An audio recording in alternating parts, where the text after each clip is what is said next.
Pete, what's up? Not much. Just coming to hang out with you for today, and I appreciate that. Yeah. We were just shooting the shit and just talking, and all of a sudden, then you said, "I want to come back in and record," and I was like, "You're always welcome, man. Come back." I appreciate. You know me; I'm a huge fan of what you've created, and I want to see it more on job sites. And appreciate that. I want to see it globally, man. I'd be love to come across people around the world that are wearing it. That's the goal, right? That's the plan eventually, right? Yeah, like it just makes sense to do it, right? So at the end of the day, why not? You don't have to wear it with a harness or without. You know what I mean? So. Just what's the elevator pitch? Like when you try to describe this to somebody, what is it exactly? Like, so I know what it is, but so the elevator pitch basically is like if you're working at heights or if you're working anywhere where you got to wear a harness at all times, or you have to put one on. Which is pretty much 90% of the time on a job site. Pretty much, yeah. The pitch is like it just makes sense. At the end of the day, you have a jacket or a soft shell, right, that you can put on. And if you don't wear a harness, that's fine. It still does the same thing. But at the end of the day, if you have to put a harness on, now you're wearing your harness properly. Yeah. And it protects that harness, protects you. And now you have full mobility. Forget about the sore shoulders, all that stuff that comes into play later on. It's gone, right?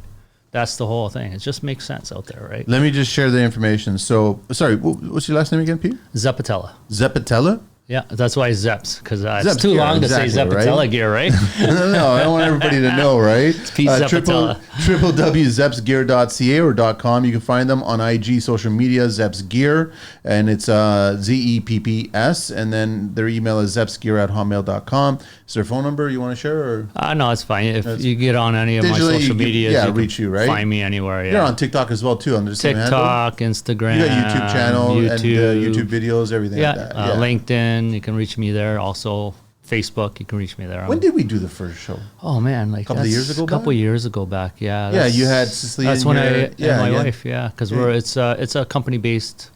Like a company, it's a family-based company. Mom and pop shop. It is. It's a mom and pop shop. That's what it is, right? Yeah. So that's we just work together, and we're finding people to make our stuff for us and stuff. Like right now, we're looking at Canadian made and American made. Like I'm looking at a couple companies that can do both in-house there, so that way we avoid all this tariff shit that's going on. You know what I mean? But it's still expensive to make good products. As simple as that, right? At the end of the day, it's not so cheap. But it's hard. Is it hard to sell for you? Like it's an easy sell for me because I'm like, listen, this is gonna save your life. Pretty much. When you need it at the critical moment, when you possibly need it, it's going to do what it's supposed to do. Exactly. So does it really matter how much you're paying for it? I'm not saying that you're charging a huge amount of money for it. You're charging a fair market value for it compared to other harnesses. Oh, for sure. But you're also getting the soft shell or the jacket or what have you. Yep. And it's saving your life, man. And that's the thing. And it can go over top of any harness. That's the whole beauty of it, right? Like I got over 5 patents now, like across North America on it, because I actually did one for rescue harnesses.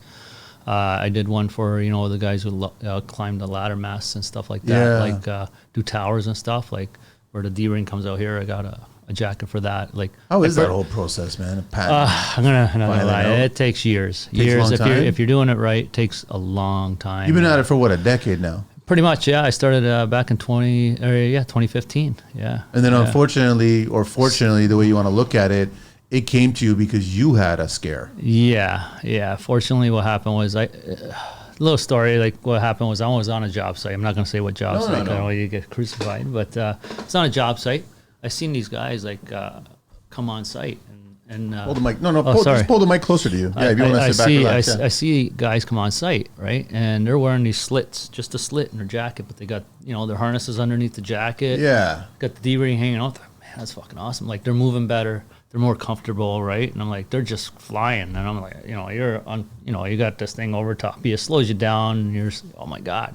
So I'm like, that's great. I acquire one of these jackets, right? And I'm like, this is great. Like, holy shit. Where was this all my life, right? Like, this is what, back in 2015? No, this was before then. Probably, I'd say by like 2011, something like that, right? 2012, something like that. And then, my own fault. Like I'm one of those guys, not so much now. Like I used to be like, yeah, go for break. You know what I mean? I'm just going to finish this up. I'm by myself, whatever. And I'll be down there. Right. So I was always late for break, this and that. So I was doing something. And then, we had a static line up. Like we had a line, I was tied off to it, which is all good. Everything I was doing was right. But when I finished what I was doing, I said, I'll take a shortcut. Right. No shortcut. Like that's why I changed my tune. Like I said, I'll just cross the ledger. Just hold the line. Yeah. But it's 10 feet, man. I just cross over, I slipped, right? And when I slipped, thank God it was tied off, but the jacket came up, right, and caught me. Yeah. Because I'm wearing everything proper now, and I'm like, oh. And I grabbed that standard because I build scaffold, right? And I grabbed the standard, and I'm like, oh my God, like I hugged it like it's my wife. It was, don't worry, Aaron, I still love you. But I was just like, holy shit, like. And then I started looking online. Everything was the same, just a slit in the back, slit in the back. I'm like, what the fuck? Like, there's got to be something better, right? And then, I had this idea. I'm like, you know what? Something's got to happen here. Like, it's got to tear away. Like, it's got to open. So let's be honest. Not everybody drops like a pin. When you fall, like, you're going to just like, oh, hold on. Like, it doesn't happen, right? Yeah. So, then I was like, I had this idea mumbling in my head for a few years. And the funny thing is, a friend of mine that, I worked with and stuff like that comes in one day and he's got all these ripped over, like, coveralls, right? Like, torn to shit. The next week later comes in, they're all so like nice, all the whole. I'm like, hey, who did that for you, right? Oh, he's like, my wife. He did it by hand. What the fuck, by hand? I'm like, oh, I just want to talk to her.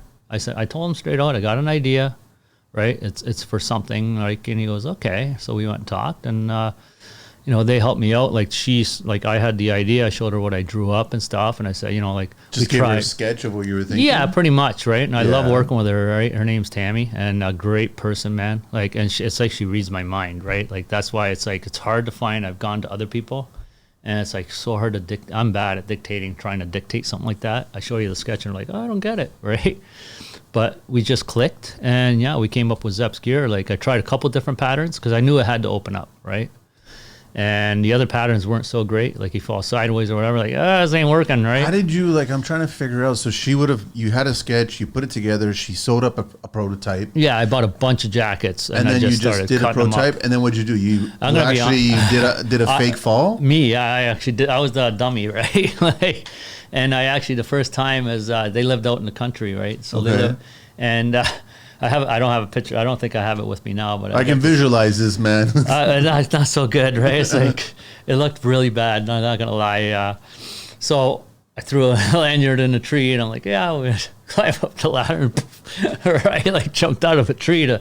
No, this ain't working. And then you're hanging there and you're assessing it, going, "Hang on a sec, this ain't right. This ain't right." Yeah. Meanwhile, you're basically on the verge of. Yeah, but don't get me wrong. Like, my buddy's pretty big. He's right there. He grabbed me, and then still, but still, it's like, oh, okay, no, we got to change this up. And so it's funny. One day I was sleeping, and I just literally out of my sleep, I woke up. Oh fuck, I'm an idiot. Like, follow the harness, right? So if you look at the pattern I have. You got one here. I want people to see it. Yeah. Yeah. So if you look at the pattern I have here, it's actually a V. The whole purpose it's a V because your harness comes down as a V, right? Yeah. And then you have your D-ring flap right here, so that way the D-ring comes out, right? Yeah. So once I changed it to the V, every time it would open because it doesn't matter if you fall this way, that way. It doesn't matter. The harness actually activates the jacket now, right? Where before I tried like these circles, all this crap, and it wasn't like half of it would open. And I'm like, I don't want that. So you want the harness to work, right? So what number prototype was it? A V? How far? Oh man, I bet you it was a few. Yeah, probably 3 or 4 jackets in. Okay. Right? So I had the concept. I just had to figure out how to make it perfect, right? And then when you did that version and you actually did the test, I was like, you were feeling okay. Yeah, because then nothing came up. Yeah. The harness is working properly. Everything's working the way it's supposed to, right? So the whole concept of this is back. It opens up and lets the harness out. But while you're working, it just stays closed. It's closed down. It keeps you warm. And as long as you got your harness on properly, it doesn't open up when your eyes are like, oh, no, go ahead. I wear it all the time. It doesn't open up because I wear my harness proper, right? And then so as soon as you fall and as soon as it snaps, it just opens up the Velcro. Up. Yeah, and that's the whole concept behind it. That's the idea behind it. And then I just went one step. You got lanyards, right? And I just put lanyard loops here, and same thing. I put Velcro here, right? So that way, what happens is if you have a lanyard here and you're walking by something, you can hook on. It'll just rip off, or you can hook on. You can just unhook and hook. Everything's in the jacket, right? So that way, the whole purpose is so you're wearing your harness snug to your body now. You're not throwing it over top. If you read the actual pamphlet you get from the harnesses, it tells you snug to the body. Yeah. And what happens when comfortable? when you put it on a jacket. Let's be honest. It's loose. I watch guys. They got the. It's very loose. Just come on, right? You know what I mean? I even see guys wearing harnesses. I'm wrong. Like that's why, where I put these, it's like an indicator, right? So I put it at chest level. Yeah, right? so you know exactly. That's where you got to put your strap. Yeah, You know what I mean? Like yeah. I did it so that you can literally put the jacket on, fit your harness, like put your D-ring and then actually fit your harness because it holds the D-ring exactly where it's got to be. Now, you know, my chest strap should be there. I'm just going to. Yeah, that's fine. We don't need no phone calls No, coming that's through fine. here. You know what I mean? Like that way it's there. I see some guys and they're like, even harness guys, like the guys that teach, the strap. You're teaching this course? Like, I'm just saying, and I'm not saying It's any funny. courses, We did but a it's like, safety come show on. with Whitecap. It should be. They were here. talking about a 12-inch move. You know? Like there's a 12-inch play Yes, when you actually drop. When you drop, exactly, there is, and nobody wants so to. if you've got it up here, you're already strangling yourself. You're choking yourself. That's the whole purpose of why you should have it here. So you can't fall out of it. Yeah. Right? Because let's be honest, when like I said, when you drop, nobody's going to drop like a pencil. No. You're going to fall forward, back, whatever. And there's going to be an initial force of snapping you, right? Trust me, yeah. it's not so great. No. And then you literally, you got about 10 minutes to get out of that harness. Or like, I believe, and I see more of it coming through, which is great, is you should have those reliefs that are built into the harness. So that way, like you can, because you gotta take the weight off, like you're Your cutting feet. a main artery exactly. here, Yeah, right? I know. You know, I really, when I did this, I started looking up on harnesses. I started really researching out the whole 9 yards. I didn't just say, I'm going to make something, right? I looked into it and I wanted to do it right. And I just keep improving it. Like my newer jacket, like it's got, I work on bridges a lot and stuff. I noticed like the radios, you got the, they're all tangled up like cops. You see them. Yeah. Might as well wrap the thing around your neck, right? Like the cord. So what I did, this one's an old one, doesn't have it. I put it in an internal pocket. So it's inside now. For the radio. For the radio. So it's out of the way, safe, and it's not going to fall off. You got it. And all I did is I put a zipper here. So now the cord comes through. It's got a loop. So you just tie the cord in. And all you have is the mic. It comes out. Have the mic. You zip it up to the cord. That's it. And all you literally have is your mic. That's all you need out there, right? Yeah, if you want to. And guys are, now I got to change the channel. Well, just go like this. Change the channel. Give me a break. It's not that hard. Those guys, especially you're talking to crane ops, you're talking to other people on the site. The mic is everything. The radio is everything. Exactly. Protect the friggin' thing. That's the whole concept behind this. Like right now, we're looking at, like I said, getting made in the States and Canada, and we're looking at maybe going like I have yellow and black right now, but we're looking at going full orange, high vis across the board, and we're looking at like FR. If I can do standard FR rating, you can wear that thing anywhere. All the time. Doesn't matter. There's a limitation to how many years you can wear it, right? Well, no, exactly. But if I buy the jack and all of a sudden I'm on a site where, because that happens to guys all the time, I'm on a site where I don't need FR. Yeah. Right? Now all of a sudden in a month, I'm on another site, well, I need FR. Oh, shit. How do I got to buy another jacket? Where you just buy one jacket, there you go. If it lasts, I forget with FR, I think it's like, it depends on the use, on how long I think it's more the washing, right? It is. The more you wash it, it takes off the coating, right? Protective. So I think it's a couple years if you don't wash it a lot. I think you're good with it 3-4 years. But don't most not 100%. big companies provide all this gear? They're supposed to. I've been trying to hit them up, and they're like, it is what it is. Right? I don't understand that part, Pete. Like, I don't get it, man. It just makes sense. Like, I'm not, and the cost is the same. All I'm doing is giving you added fee. Well, they don't have to wear a harness all the time.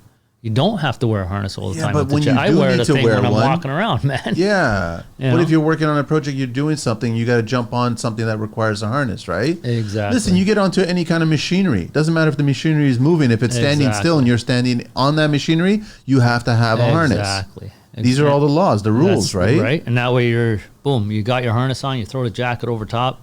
Like if you're inside and then you got to go outside, you literally just throw the jacket on. Why? Like, what's your opinion? And I don't want to get too political, but what's your opinion about why can't we make more effort to make safety just an overall blanket on everything? Why does it always have to be a discussion about maybe we already have something similar? Like, why is it kind of like that? I think a lot. My opinion is I think a lot of it is companies don't want to change. They're set in their ways with what they've done already. What they've done, they're like, it's working. It's working. But you got what if something it saves better. one extra life? Exactly, right? It saves one life. Hey, man, you're telling me it's like worth it then. 100% it's worth it, right? So I think that's what it is. Companies don't want to change. The other thing is a lot of companies are just like, it's going to cost me an extra $50. Really? An extra $50? Like, you know what I mean? Yeah, but what's it going to cost you to lose a life then? Exactly. Do you really want that wife or that husband to come back and say, hey, now I'm going to sue your company or whatnot? Like, you know what I mean? Now I just lost a life. Like, Come on, man. Let's. To me, like I said, it all makes sense. Like, and I get it. And I've even tried to team up with like brands, like saying, I'll license it to you. My whole thing is, I just wanted, like you were saying. And it wasn't receptive? Some of it was like, they're like, okay, but then they try to, box you out, right? You know what I mean? Like, so you're getting nothing. Capitalism, right? Well, it's that's just it, how it right? is. Yeah. If they see a big dollar but value. there's some companies we are sort of like, we're working behind the scenes right now, and they agree with us, and we're hoping that everything takes off. Like my daughter, I'm going to be honest, like she does a lot of that. I'm more of the guy that's boom in your face. You're the one hanging from trees from a langer. I did get better. I started doing it out of my garage. And more safe, right? It has to be done, right? At the end of the day, I built this thing out of my garage, and right? you're And like me, where it's like, you're not going to ask somebody else to do it, so then I might as well go do it, and then I'll let you know what happens before I pass out, right? Pretty much, pretty much, right? I've been a carpenter for a long time, and I'm like, how many years now? Oh my God, over 30. I'm 52.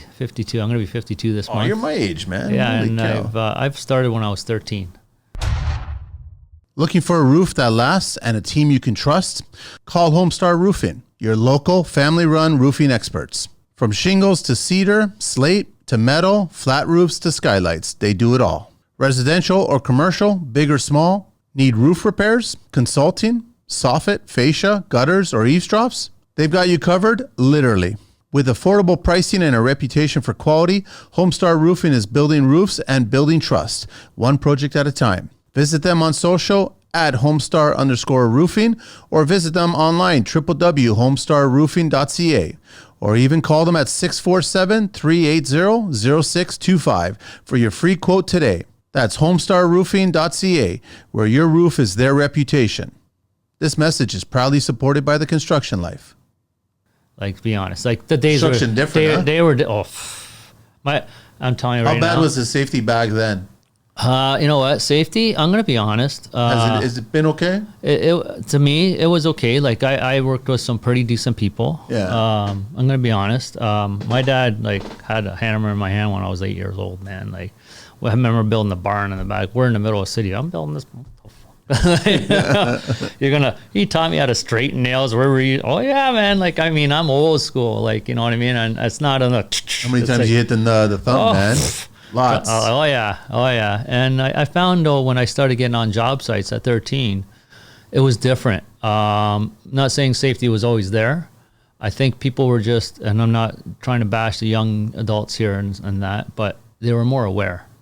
So I'd say so. When you're like doing something, like you're more aware of what's going on. Yeah, your now it's like everybody's, I gotta work. It's like too distracting. It's now. it's so much distraction out there now, and it's this and that, and it's like they don't want to listen to some. It of the must old go guys. on the job It's just sites. one of Like those if you're things. on the deck, right? I can only assume that guys are on their devices, They are. walking I'm not around in like those little micro. It's no different than someone driving a vehicle and you stop at an intersection, you check your device. Exactly. But it's distracting you from the purpose of driving that vehicle. And if you're on a job site on the deck with a bunch of deckhands that are there, and then all of a sudden you're waiting for something to happen, you take that opportunity to check your device. Yeah, I'm going to see. But that distracts you. 100%, because all it takes is a minute, a second, 2 seconds. Like when I did the harness for the rescue jacket, I used to work on the canals, the locks, right? Build scaffold for those guys, like bridges. Right now we do events. The Welland Canal? Yep. Oh yeah. Really? Yeah. I've been everywhere, bro. Like everywhere. I did Burlington Skyway when it was that big crash with the truck that came. Yeah, that was our crew. Yeah, great. I loved being up there then. That's scary. Yeah, well, 100%, right? But like I've been everywhere. But like I'm gonna be honest, back then it was a little better. But now, when you watch it now, more like back then, guys were more aware too.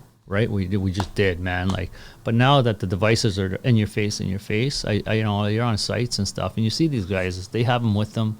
Like my son joined the trades, and I'm gonna be honest, and he's great, man. Everybody loves my son, right? Like, straight up, I said, listen, that thing stays in the car. Yeah. At break time when we come to the car or whatever, no problem. I don't care. Then go and check it. At lunchtime, go and check it. And sure enough, he would keep it in the car. You see these other guys, and he'd just be working away, and they're like, "Oh, risky, man." It is, especially like where it doesn't even matter. I work at heights all the time, but even on the ground, whatever, you can have a loader backing up, and you're like this, and all of a sudden, you don't know. right? You know what it is that your awareness on a job site almost gets muffled. It does. Because you're hearing all the sounds. Like it could be backing up machinery. It could be just the sound of chains, like a crane. Anything. All that stuff. The thing is, you get so desensitized to those sounds that you forget that where you are. Yeah. And then something could happen and hit you, knock you over, and then you're falling into something which is dangerous. And that's all it takes, right? Like I'm a foreman on sites, like, right? And I like off and on lead hand type. It depends on what sites I go. And I wouldn't say I'm brutal. I'm more like in your face and say, yeah, I don't want you on that. Like I tell the guy, I literally just tell them straight up. I don't care. Like what's their reaction? Like a deer in the headlight? What are you talking about? You're taking my lifeline away from me? Some guys do. I'm not gonna lie. Like I have one guy. We were doing a bridge. We were doing Queenston-Lewiston Bridge. Whoa. Okay. And so we were building that, and he was just a gear pusher. I don't care if you're a gear pusher. I don't care if you're the guy in the front lead or the middle guy. Whatever. It doesn't matter. Everybody has. It's a team. Yeah. Right. Well, everybody has each other's backs. Exactly, right? So I would catch this guy, and I sneak around. I'm not going to lie, right? Because it's my job, right? You're a foreman, man. You're on site. You're there to see, hey, you're supposed to be paying attention to the crew. I'm a working foreman, but, when I'm, I'll be right back, get the guy moving, and I'm going to check this crew, whatever, right? Because I had a few different crews going on and stuff, and my boss is always on me, like, get this done. You're in the lead over here, da-da-da-da. And I noticed the gear's not moving. Fuck, like now we're waiting for stuff, right? So I sneak behind a column and I see this guy. I'm like, the gear's sitting there. So I just come up to him. I go, dude, are we going to work today? What's going on? Oh, well, I'm planning a wedding. I don't give a shit if you're planning a wedding or what. Like, planning a wedding? No, yeah, that was his excuse. And I'm like, no offense. I used to be you're not a supervisor here. Like, you know what you should have said to him? You should have said, go get your planning a wedding hard hat. Yeah. Put it on and then go plan the wedding off the site. That's what you should have said to him. You know what I mean? So I just said, no, like put the phone away. Like you're going to push We got gear. other tasks to do Yeah, here. you plan your wedding, I break and lunch. Yeah. Like I don't care.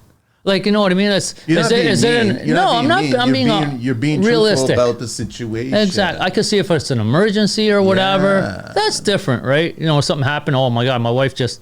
but the site office would contact exactly, you, right? And then that's the thing. Everybody has the site office number. When we go to work, usually like it's when everybody gets my number or a number, who to call, whatever. Yeah. Give that to your wife. Give that to your loved ones. In an emergency, exactly, they'll get you. I get it, and that's the way I look at it, right? I carry a phone too, because I get calls from, but I usually make sure I'm like, okay, I'll be back.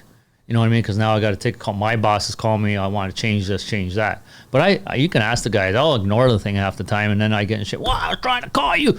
I'm hanging by my nuts, brother. You know what I mean?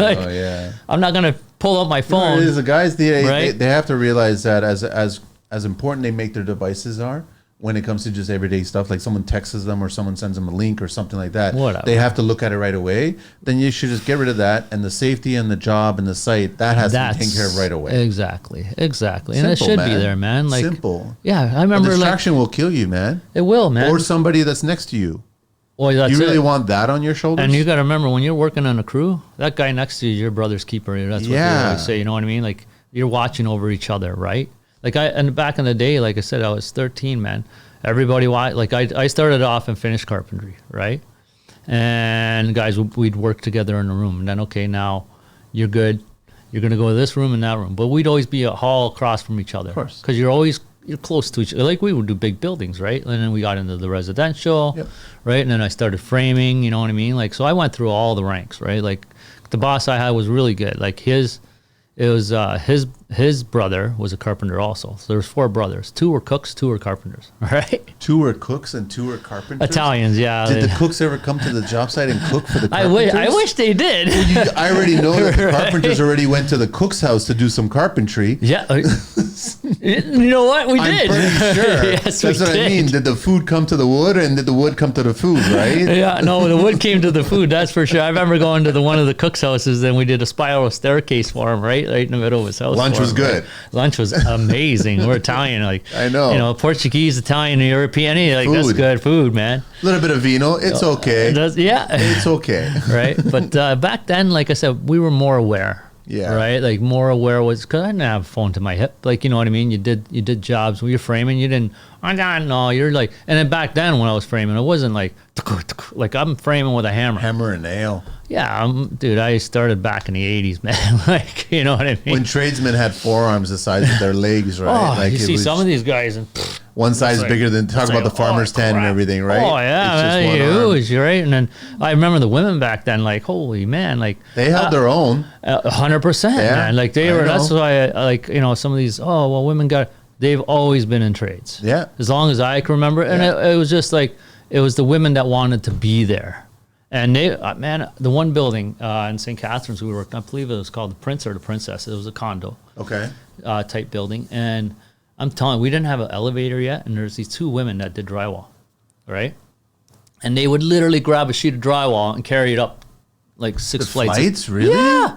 Like back then we had. Why are they not booming it up there? Well, because back then it was like, oh, I just need a couple. Like they boom. Just get it on site. Yeah, so many stacks up there. Yeah, and yeah. You know what I mean? You're short, whatever. Yeah. And I'm like, oh my god, like, you know, like same with us. Like we'd boom whatever, and oh, we're short. My shoulder's already hurting just hearing that, man. I couldn't believe it. I know. But these are women. They're just like, well, I need one more sheet. Got to get it up there. Done. I'm not going to wait for a boom truck for one sheet. So they carry it out. Like, holy crap, man. And same thing would happen to me. Like, oh, we're short, like, you know, a couple stacks of, you know, whatever, right? Trim or this or that, right? You know, and oh, okay.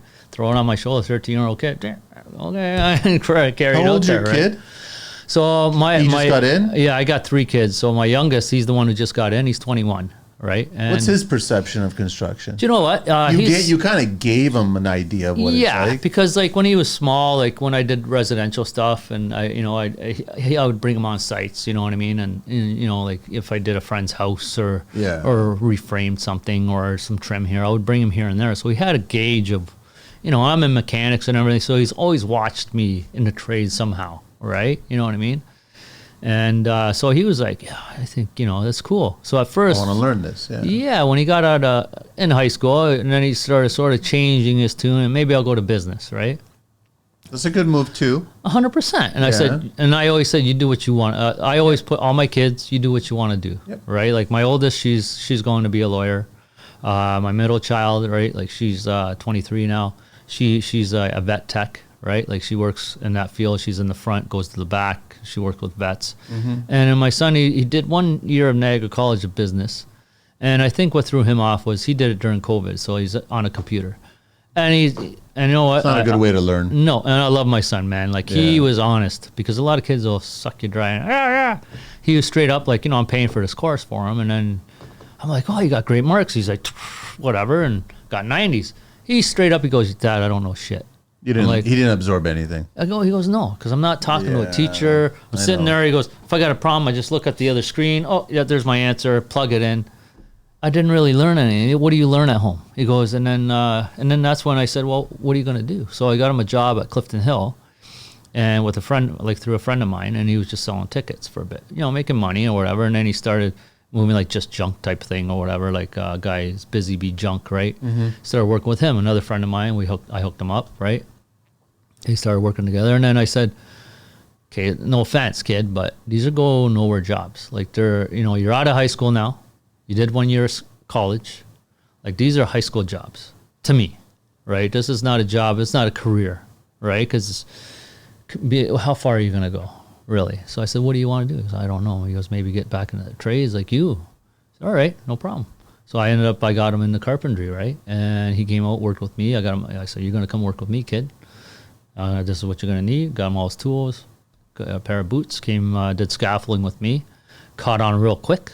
Didn't complain? Never. You know what? I'm going to be honest. Never. He loves it. It's not the most glamorous part. It's not. Yeah. To be honest, a lot of guys will come in and then a couple years, I'm out of it. Yeah. I don't want to do this. It's hard labor. He actually loved it. Like right now, to be honest, like he's jumped. He's putting cabinets in because he's, you know, part of the union, right? And so he's getting his hands everywhere. And that's what I told him. Jump around. That's important. That way you got a little bit of cabinet. You know, you're on one side of the spectrum to the next. Maybe get into whatever, like framing, form, or whatever. Jump around. And then, you know what? Then you see, like I jumped around everywhere, right? Then you'll see, you know what? I really fit in here, right? And then you go to that position, right? By the time you're done, and then you stay there, or whatever you want to do. Or you can jump back out, but you have knowledge, vast knowledge. That's the whole thing, right? And plus the people that you meet, you don't know where it's going to go. Exactly. Like he's funny, man. Like I said, I've been in the trades for over 30 years, and so he's jumping around site to site, and he goes, Dad, like he thinks I'm gonna go on a new site, don't know anybody, and all of a sudden they hear his last name. Oh, Zeppetella. Are you Pete's kid? He's like, do you know everybody? He goes, I said, dude, you got to remember, I've been around for like over 30 years. So 30 it's not years like, to make a lot of friends. I get it. You jump around, so it's not like, like I've done it all. Like you should get a T-shirt made for him. It just says, "Yeah, I'm Pete's kid." I know, right? So he's like, "Oh my God!" I said, "Well, hey, man," and it's pretty funny because then they'll be like, "Yeah, I can see you're Pete's kid. You got that like work ethic," and then they love him, right? Like the companies with now, they're like, they really love him. They want to keep him. I said, "That's good. That's what you want. You want to stay. You want to." How many years has he been doing it now? He's just, I bet you he's approaching about a year now, right? Yeah, and he loves it. What's his thought about it now? He loves it. He really loves it. He really likes it. He wants to get his ticket. He wants to be a carpenter. He wants to go all the way, right? So that's, and that's the thing, right? Because you see some guys, they start hemming and hawing, and I don't know, but he's right into it. He loves it. He loves the pay. He loves, the atmosphere. He likes the guys he works with, right?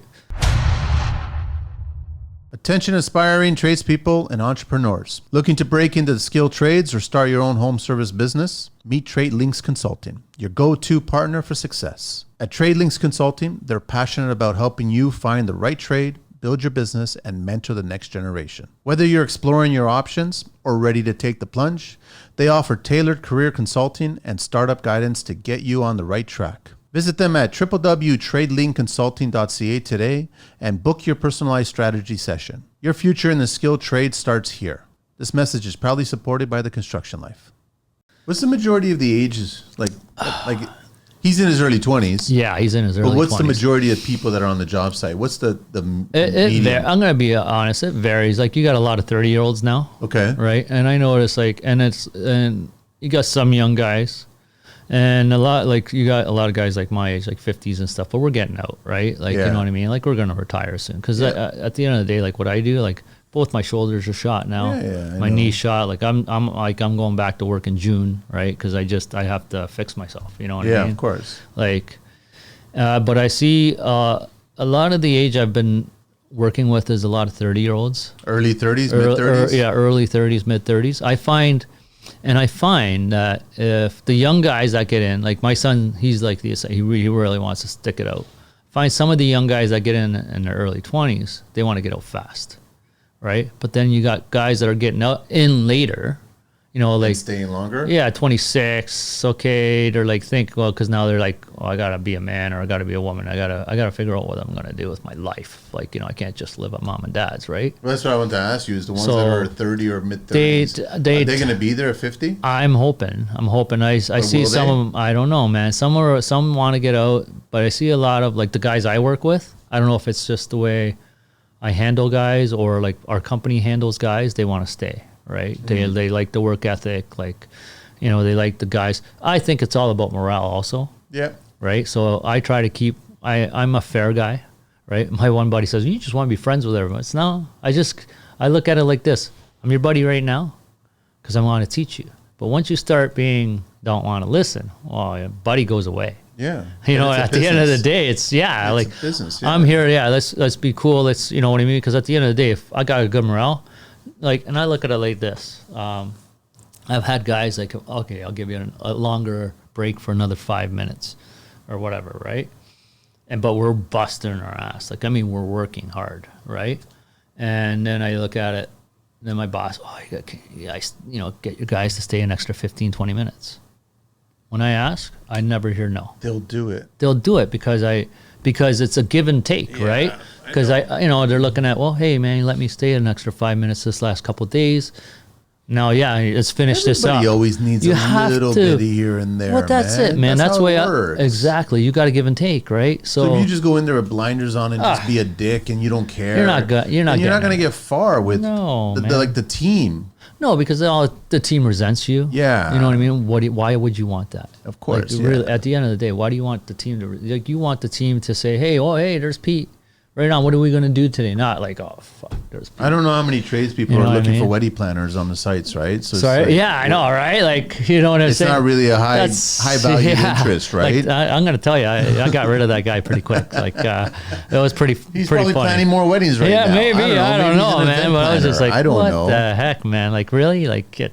But that's where your priorities are. Like it's not. That's I'm joking with it. Yeah, I know. They shouldn't be. No, it's a dangerous environment. At the end of the day, when I look at it like this, at the end of I get it. My priorities are my family, my crew, right? Yeah. But at the end of the day, like if I'm working right there, first priority is the crew, right? Their family, their people. Yeah.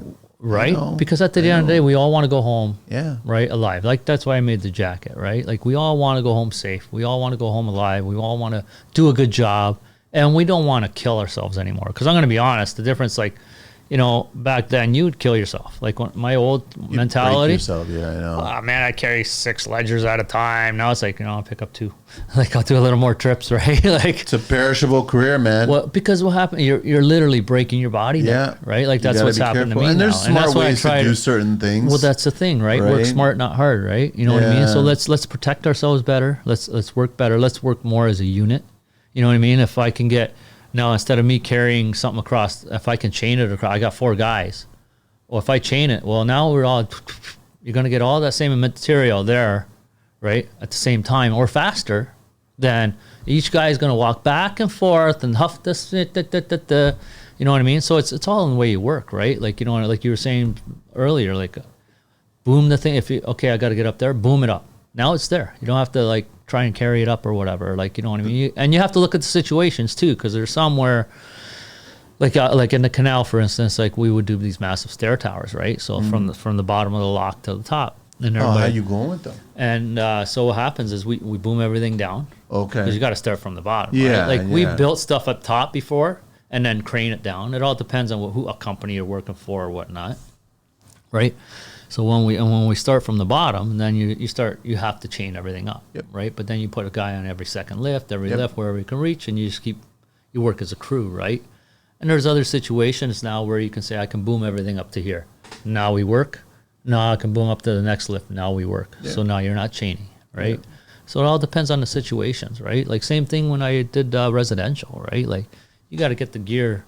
You know, all your wood and all your lumber. You got to be efficient, but that's experience teaches you that. Well, but you also want to hear the crew talk to you about, well, why don't we do this? Why don't we try that? Yeah, man. If it's going to be more efficient, let's do it. And I listen to everybody. Like everybody, he's a first year, or he's a third year. No, that's dismissive. You don't like. No, man. If that guy's got a good idea, then take it. Let's try it. Hey, we could try it, and I go, yeah, I know it's not really working. There's always going to be somebody who's going to come in with a fresh pair of eyes, man. Well, that's it, right? So just listen. That's what I say. Like as a like. You know, wherever I am, like I said, sometimes I'm lead hand, a foreman, or just a worker, whatever. Wherever they bounce me to, I try to listen. Yeah. And what's more efficient? What's better? But that's what drives me crazy about your product there, because it's just, listen, put this on.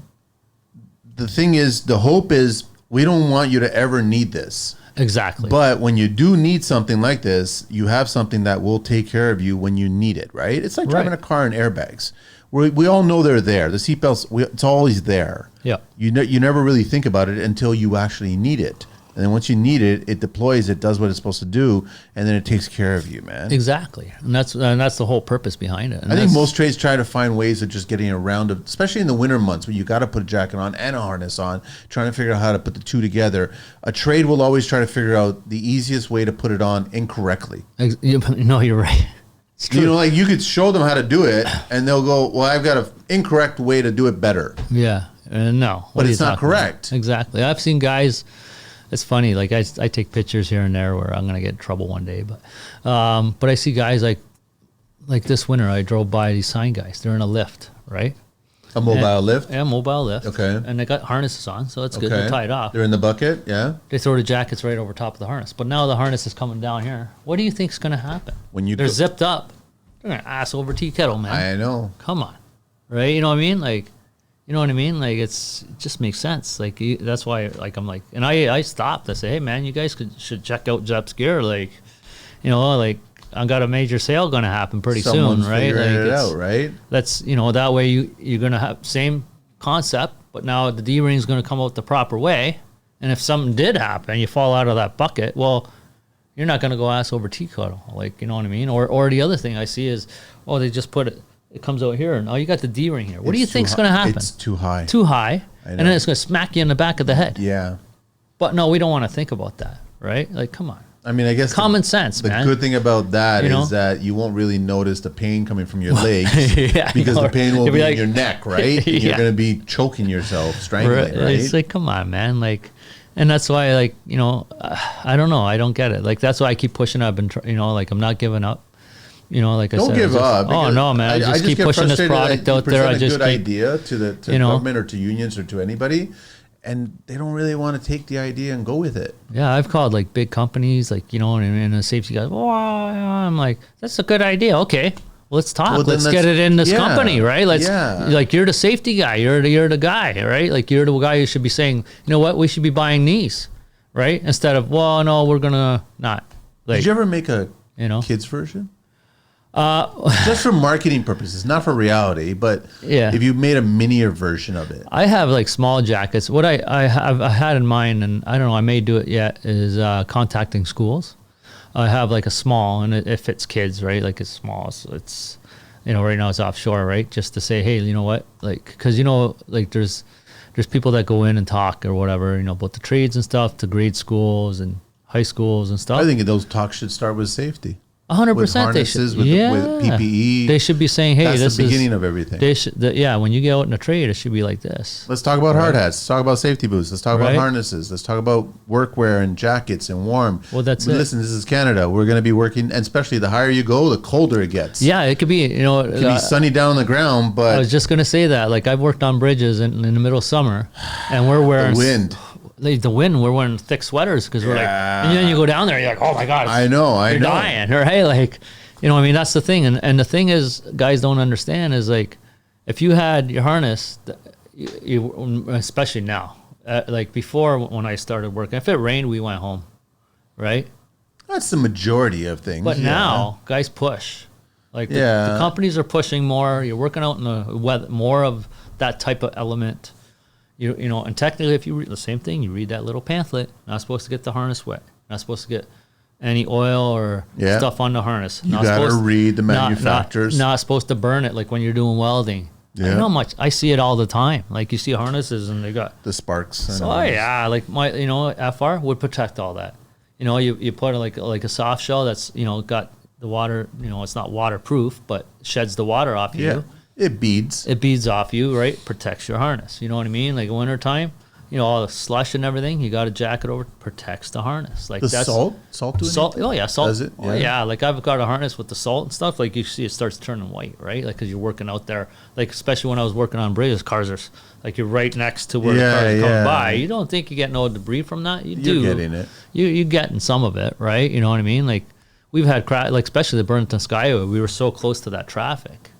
Right, so we built the way that was like, we built. You came up and we worked over top of all the traffic. We built a massive platform, right, with this 2-foot beams.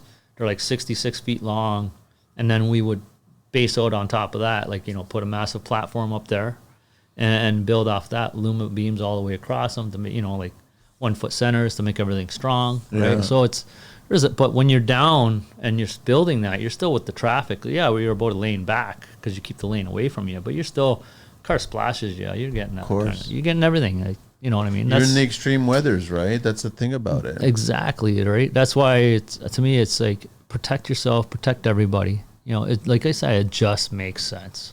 It's just like, I get the sense that safety conversations only happen when something bad happens. Why can't we be more proactive, no? Right? Well, they're proactive is a lot of companies out there is like, okay, we're going to have safety talk before you go on site or whatever.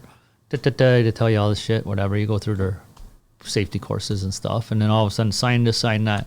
Okay, now you're good. But did you really absorb it? Exactly. So that's why, to me, it's like, that's fine, because now me as a company, I'm off.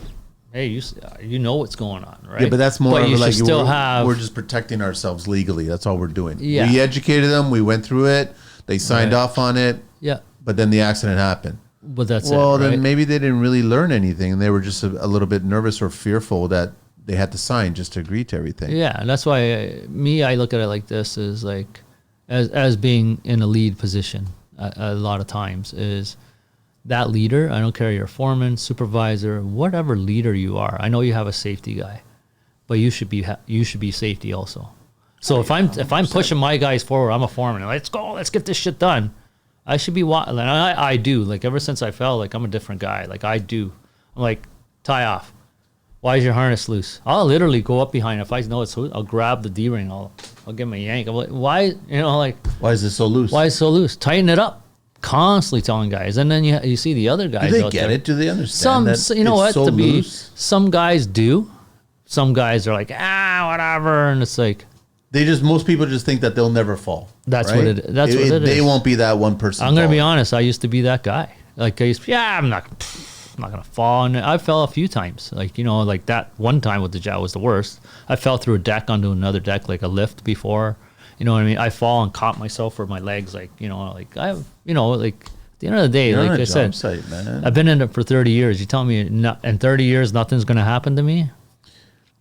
Come on, everybody, something always happens. You don't want it to happen, but if it does happen, 100%. You want to be prepared for it. Exactly, and that's the whole thing, right? You know what I mean? Like, you gotta, no matter residential, commercial, whatever, just protect yourself and be together. Like, look out for the person beside you, right? Like, at the end of the day, that's the guy you gotta trust. Yeah. Like, if you're framing a house, better trust the guy you're working with.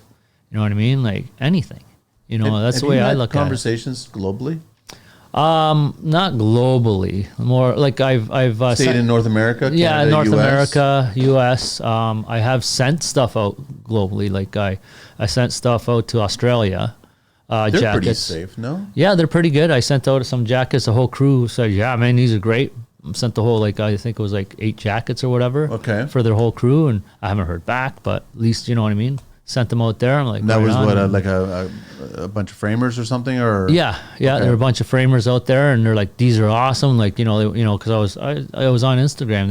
They seen my shit and they contacted me, and I'm like, hey, yeah, if it costs, I'm gonna be honest, I lost money on that deal, but I was like, at the end of the day, I was like, you know what? If they're using it, I'd rather you be safe, man. Yeah. You know what I mean? Like, that's the way I looked at it, right? You know what I mean? So, like, we are going to have, like, all my old stock. We're going to have a major sale. I'll probably lose some money, but I want to get it out there.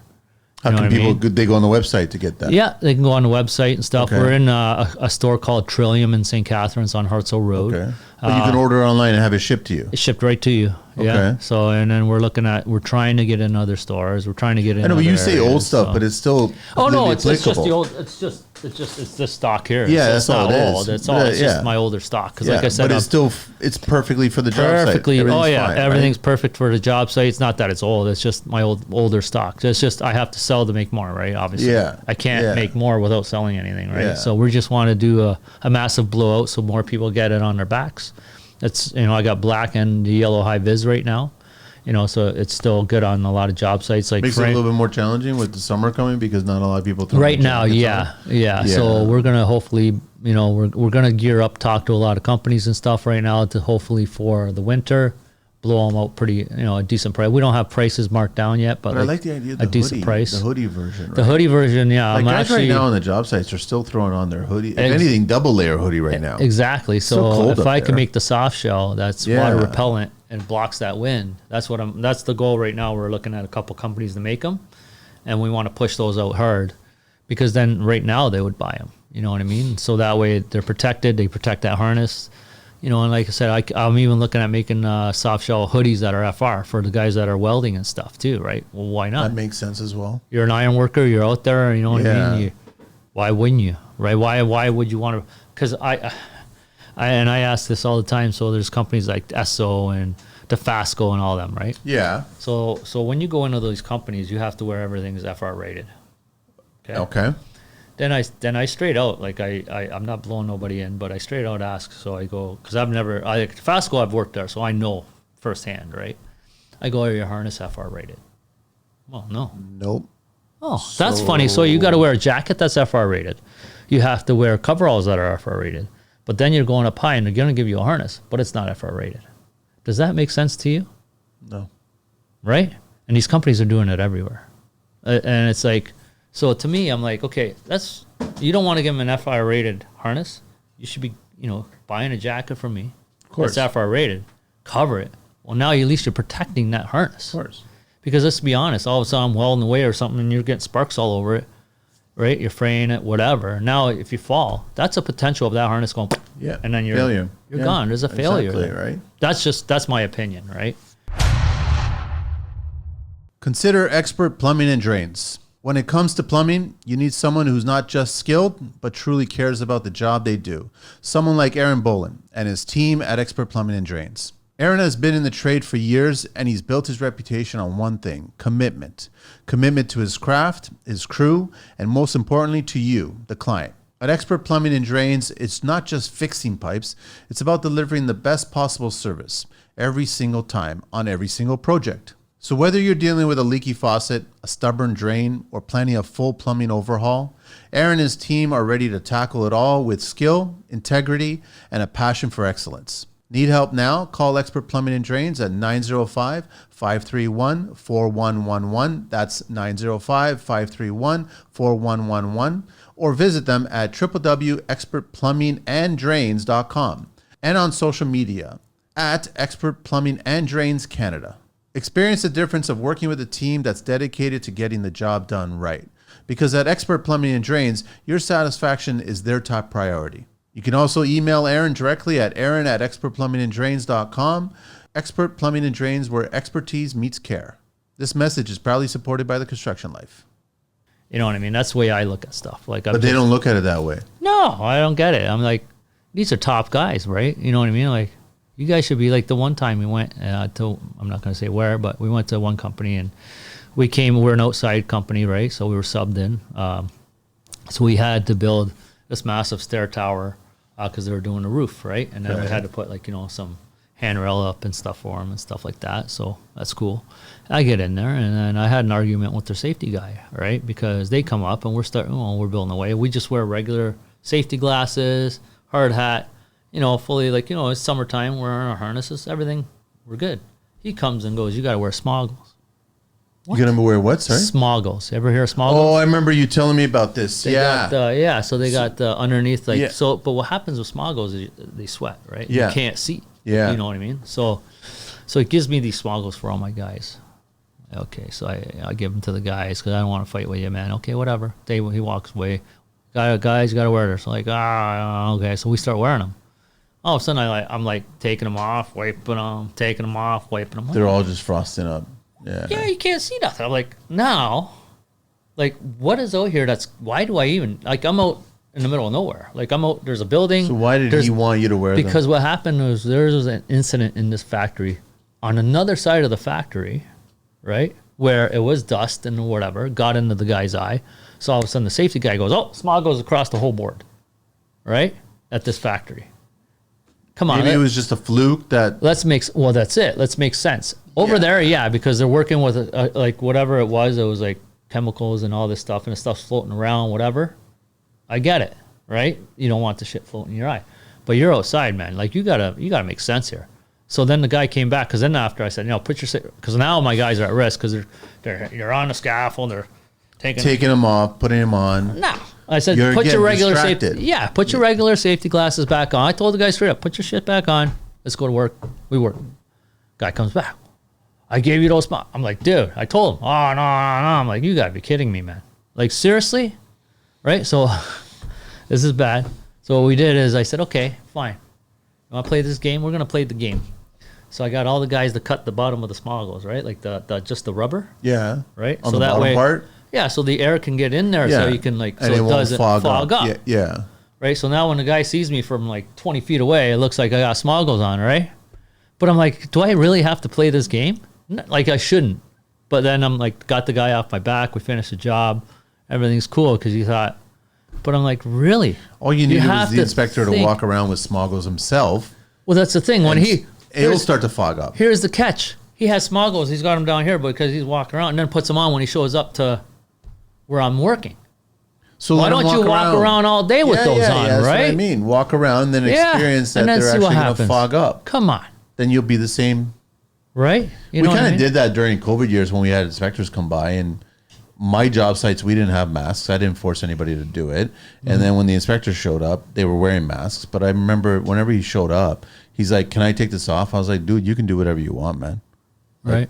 If you want to stay 6 feet or bullshit around, I don't care, man." Yeah. But on my job site, I wasn't going to force anybody. So because we knew that they were getting in people's ways, doing the work. That's all it was. Well, they were getting in the way.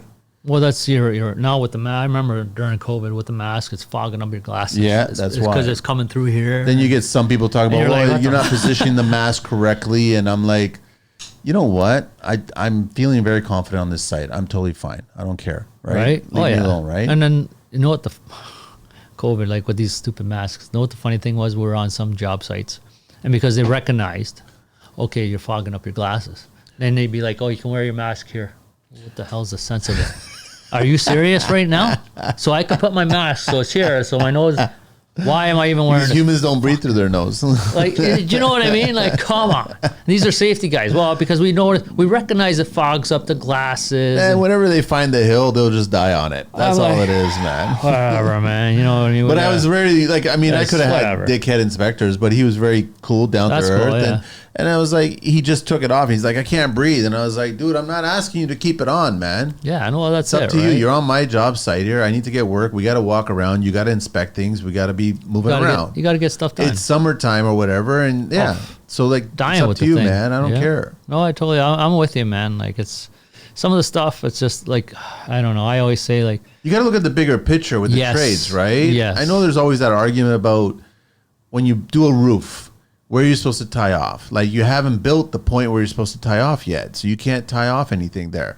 But it should be a discussion with any inspectors. There's always a way, man. Right? Like, let's discuss what the best way to do it, right? Oh, yeah. Like, I know what the book says to do. Okay. How about we talk about what's the best way for this particular job site? Exactly. Every job site's slightly different, man. 100%. There's always a way to tie off. You got to get on that roof. There's always a way to tie off. There's always the risk of the first guy and the last guy. Like, or there's that moment, right? Yeah, like, but there's always something. Like, you can literally, like, okay, man, we're going to throw the rope over to the other side of the, you know what I mean? Say you're framing something but you got to get up there to do that. Yes. And you can't tie off anything. Well, that's the thing, right? So there's that gray area. Like, like you said, you can't look at that book 100%. And sometimes you have to have that guy as, I'm going to be the one going up there that's going to be cautious, and I'm going to make sure everybody else is going to be tied off. Do you know? Or you get a lift in, or you know what I mean? There's always ways. There's always ways, but then you still got to be tied off to the lift. Exactly, right? So you always got to figure out what you got to do to make everybody else safer, right? Do you know the history of the harness? Like, when was the harness first introduced? You know what? I don't know the actual history. I'm just curious about it. I know that the harness, where it came from, was from skydivers. From what I heard, don't quote me on this. Okay, I'm gonna look into that. I'm curious. From what I heard is, you know how skydiving harnesses, right? Like, you know, with the parachute. Well, they're taking their body weight. Yeah, so and what they're happened? Hanging there. Yeah, so what happened back in the '60s and stuff like that, guys? Your first, like, you can say harness was just the belt. It had a D-ring off the side, and they called them backbreakers, right? Yeah, because that's exactly what it would do. When you fall, you break your back, right? So that was the first type of safety that was out there for fall arrest. If you think about it, car seatbelts were the same way. It was just the waist one before you got right. So, but everything evolves, right? Yeah, you know what I mean? Just like my jacket, everything evolves. Yeah. Like, you start thinking, well, you know, okay, this is great, but let's make it better, right? Yeah. So from what I heard is, because I talked to a couple people about it and stuff, and from what I heard was, then what happened was they seen that parachuting. Well, you got the leg straps. Basically, it's a harness. That's what you're wearing. That's what it is. And that's where it came from. Where now they recognize, well, it's a full body harness. So now when you fall, you're not going to shatter your hips. You're not going to break your back. So from what I know is that's where the harness actually came from. They started taking that pretty much going that as harness. far back as what? Like, it would have been the early 1900s or something? I'm not sure. Yeah, something like that. Paratroopers? I don't know. Maybe, yeah, something like that. Like, I'm not 100% It makes sense. sure. But yeah, where else would you have first seen it? Well, that's it, right? You know what I mean? That's what somebody was telling me. I go, get out of here. No way. It totally makes sense to me. From what I know, I think that's, like I said, don't quote me. Don't. No, it makes sense. I want to look into it and find out. But basically, and then it could evolve into construction. And it evolved into the safety, right? Because if you look at back in the 50s and stuff, nobody wore nothing.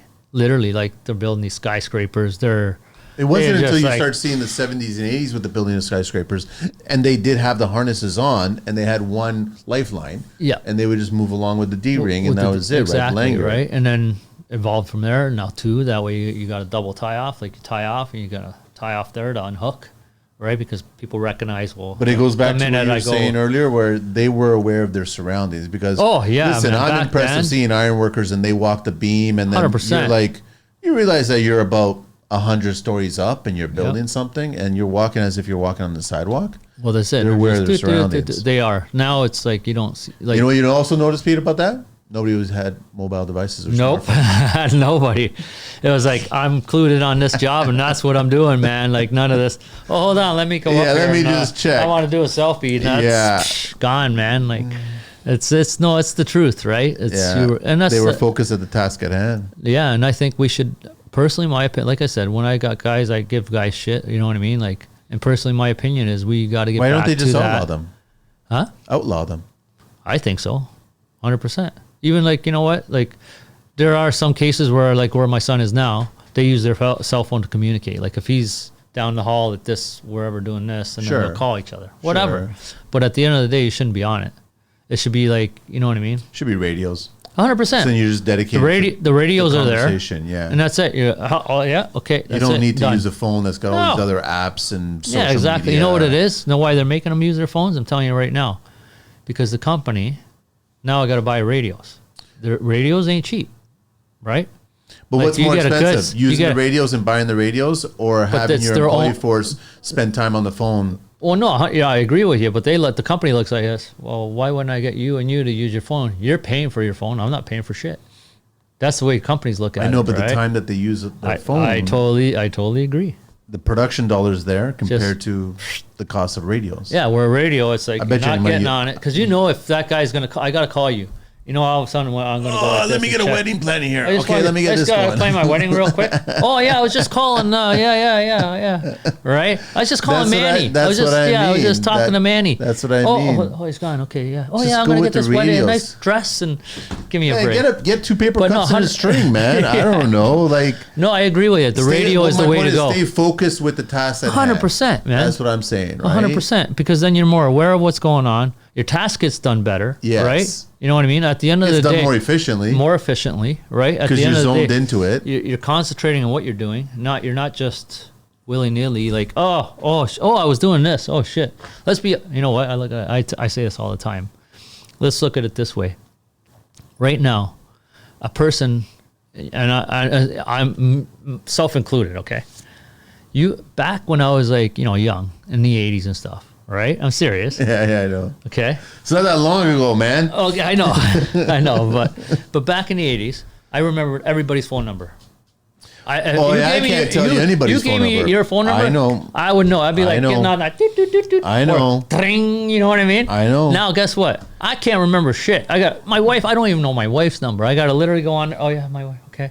I know. We got goldfish 10 brain. That's what I numbers, call it, man. 10 Goldfish numbers, brain. We man. can't remember shit no more. We literally are.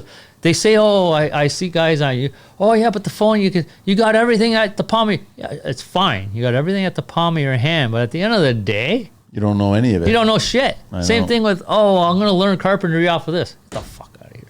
No, You'll learn it on the job. go on a site. job and then you're gonna Yeah. learn. Don't get me wrong. Some YouTube stuff, yeah, okay, like I gotta change this or do. Yeah, You can learn some tips and little tricks. 100%. But at the end of the day, you want to be a carpenter, you want to be an electrician, you want to Get be a on plumber. site. Get Get on right site. next They're to going to it. show you exactly what to Yes. do. You're working with a guy that knows. Yes. Like I believe in that, man. Like, and I believe like your mentor is like I should like I'm old school, man. Like my mentors, yeah, you know what? Some are dicks. Like but there was guys out there that took the time. Yep. And they're gonna teach. I'm gonna teach you how to make this glass, man. Like actually teach you how to make this glass. They Like cared about it. Sharing that's the the thing. knowledge. And I've been in a lot of trades. Like I started in carpentry. I'm like I don't want to do this shit. I tried to get into mechanics, right? So I worked in garages, right? But same thing. I worked with a lot of good mechanics that would, oh no, Pete, if you do this, it's easier to get your wrench down there to whatever, right? You know what I mean? They teach you. Then I got into it's gone now, but I don't know what it's called, Magellan or something. Fleet Industries, building airplanes and stuff. I did manufacturing, right? So I would build parts. Same thing as we were forming the parts. I'm just learning. The guy, my mentor would comment, if you hit it like this and you sort of slide your hammer, you're stretching that metal. I didn't know that. Yeah. But you think I would have learned that out of a book? No. Nope. It's on the site, because man. he came and he showed me. It's on the site. Hit it like this, and I'm going to do one, and you're going to follow my lead, right? Then I got back into the carpentry end of it, right? Same thing. Like I started doing hardwood floors, right? You know what? You got to slide underneath here, because back then it used to be you put all your casing up, everything. Hardwood floors always last. The reason it was last so that way you drop something where you're not ruining it because you don't damage it. You don't damage shit. Yeah. You got to cut the door jambs, all of that. You know what I mean? I hear guys now, oh no, we do the floor first, and then you go in there, a big scratch on the floor or whatever. Everything's changing. I get it. Put the floor down. Just protect it to hell. Yeah, you got to protect the shit out of it. That's it, right? If you do the other way around, then it's fine. It's a catch-22. Yeah. So you can do it this way or that way, right? But you have the guys that said, this is why we do it, and this, I'm going to show you how to do this, get this like this. Yeah. When I put on trim, I'm going to show you, this is why I cope the trim. There's expansion there. You're not going to see it. This is why I do this. You can see a video, but it's a lot better to see it in person, well, that's right it, in front of your eyes. and he's there, and you're doing it. And then when you go to do it, if you do, put your saw like this, or do that, or twist your, you know what I mean? And any good mentor will let you do it. And if you make a mistake, they'll explain to you why the mistake was going that way. Exactly. And then now you got another shot to do it again, right? Well, that's it. And that's the way I look at it. When it comes to spray foam and blown-in insulation for your next project, there's no better team than Mohammed and his crew at Foamit. With well-educated, skilled installers, Foamit doesn't just get the job done, they do it right. They take the time to properly estimate and educate you on every aspect of your project, ensuring your building envelope is airtight and energy efficient. As leaders in the industry, they bring a deep understanding of building science to every job, making sure your project stands the test of time. But don't just take their word for it. Past clients constantly praise the quality of work and professionalism of the Foamit team. From homeowners to large-scale contractors, feedback has been overwhelmingly positive, with clients appreciating their attention to detail, the thoroughness of their crew, and the results that speak for themselves. At Foamit, they pride themselves on building lasting relationships through exceptional service, reliability, and the commitment to exceeding expectations on every single project. Whether you're insulating a new build, upgrading an older property, or tackling a commercial project, Foamit is your trusted partner in achieving energy efficiency and comfort. They understand the importance of getting it right the first time, and that's why so many clients return to them for future projects. Connect with Foamit today. Reach them at 416-893-8712 or 647-961-9777. Email them at mohammed@foamit.ca or visit them at www.foamit.ca. Follow them on Facebook, Twitter, Instagram, and LinkedIn to see their latest projects and innovations. This message is proudly supported by the Construction Life. I remember when I got into scaffold, I worked for a company named Aluma, right? Okay. So I came from residential. And then I moved my way up, and then I get into like commercial work. I was on the casino, right, doing farm work and stuff, right. At Fallsview? Huh? Yeah. Oh, really? Yeah, I was on that. Yeah, I was on that project back then, right. And then from that project, then I was like, and I was always the guy. I never got laid off in my life. I always left jobs, right. And I get laid off because they'll call you and you'll produce, right? Yeah, and I'm like, what the fuck, laid off? What? Oh my god, like freaking out, like what do I do? And the guys are like, relax. It's the way it is, man. There's so many guys on that site. It's the way it is. So I got a call out to this company called Aluma, right? Great guys, right? Good guys. And it was hilarious. I never, at the time, I knew what Baker scaffold was, right? Yeah. I knew certain shoring scaffold, stuff like that, but I never did systems or all around or anything like that. And I'm like, what the fuck is this shit? Like, you know what I mean? Yeah. I'm like, like a deer in headlights. Like, what the hell am I supposed to do with this? Guy goes, you'll learn. All right. You'll get it. You'll figure it out. That's it. So first he put me on the rope. Okay, can you tie knots? Yeah, I could tie lots, man. Let's go. Let's tie knots. I don't think they teach knots enough to guys in the trades. They should. They should, like, literally, because you know what? Like, especially, I'm going to tell you real quick. My biggest pet peeve is when guys you're the ground guy and you're roping up the material. You're underneath the material. They stand literally underneath it and they're going like this. They're just... Where do you think that's going to go if something happens? right to you. Hey, you're done, man. I know. Like, here's the knot. Go over here. Yeah, look at the rope. And I literally grab the rope. You see where the rope can go? Look. And if it's windy, pay attention to that too. Pay attention to it, right? So anyway, so besides that, you know what I mean? So, and then the guy was like, I'm going to put you on a rope. Fine. I was on a rope for like months. I'm like, this sucks. But I'm learning every piece of gear. Get a ledger, 7-foot ledger. I need a dog bone. I need this. I need a side bracket. I need a standard. I need, decks. I'm learning all the language, all the sign language, and do this, do that, and right on, right? So I start doing it. Like, I need a clamp. Okay. So then he goes, okay, you know what? I think you're ready to start pounding away here. So he put same thing. He was a really good guy, but that's, like I said, it's the person that you're working with, right? He took the time. His name was Brian. God rest his soul. He's passed away. His name was Brian Willick. Awesome guy. Like, I really respect that guy. How long was he in the game?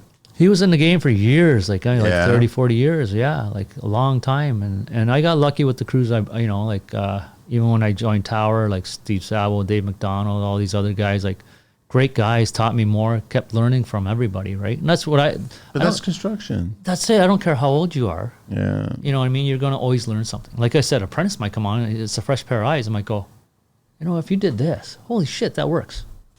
Right? And that's how I learned. I just, and then, okay, well, now I'm going to get you to climb up there. You're going to go with this guy, tie off. Okay. And I'm passing him the gear, so I'm watching what he's doing. Now you're going to do a bay. But I remember we did the Homer Bridge. Okay. This is going back, oh my God, 2002 or something like that. And, or maybe even whatever, it was like 2003, whatever it was, way back in the day. And the one guy, I was like, oh, you got to be kidding, right?